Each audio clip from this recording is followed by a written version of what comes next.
कारवाई समोर जाणार होते, अजितदादाचा काय फोन काय आला का तुम्हाला? अजिबात नाही आला सर. या ईडी इन्क्वायरी मध्ये राजकीय धूर निघतं असं वाटतं? लोकांना असं वाटतं माझ्यावर जी काही कारवाई झाली नाही तर मला जे काही विचारले तिथं मी सहकार्य केलेलं आहे. अधिकाऱ्यांचं याच्यामध्ये कधीही काही नसतं, ते त्यांचं काम करत असतात. त्यांना लागणाऱ्या डॉक्युमेंट्स आम्ही हे पुरवत असतो, त्यांच्या प्रश्नाला आम्ही उत्तर देत असतो.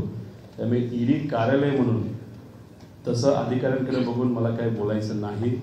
पण सामान्य लोकांना तुम्ही विचारलं तर त्यांना दूरच दूर हा दिसतोय. खास करून इलेक्शन जवळ आल्यानंतर तो जास्तच प्रामुख्याने जाणवायला लागलाय, कारण की या धुराला थोडा वास सुद्धा येतो. आम्हाला दिसतो ना अदृश्य शक्तीचा उल्लेख.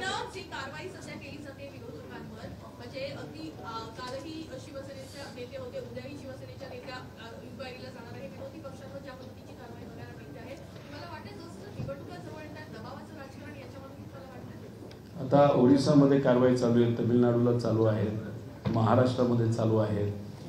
पुढच्या काही महिन्यांमध्ये इलेक्शन सुद्धा आहे आणि महाराष्ट्र विधानसभेचं इलेक्शन सुद्धा आहे. त्यामुळे वाटायचं काय, काही प्रमाणात लोकांनाच वाटायला लागले की कारवाई इलेक्शनच्या आसपास ह्या केल्या जातात. नाही तर कुटुंब जर फोडायचं असेल, नाही तर पार्टी फोडायची असेल तर या कारवाईचा वापर केला जातो, असं सामान्य लोकांचं मत झालेलं आहे. देश विदेशातील प्रत्येक घडामोडींचे लाईव्ह अपडेट मिळवण्यासाठी आता साम टीव्हीच्या सर्व सोशल मीडिया प्लॅटफॉर्मला लाईक, फॉलो आणि सबस्क्राईब करा. तसंच सर्व नोटिफिकेशनसाठी बेल आयकॉन प्रेस करायला विसरू नका.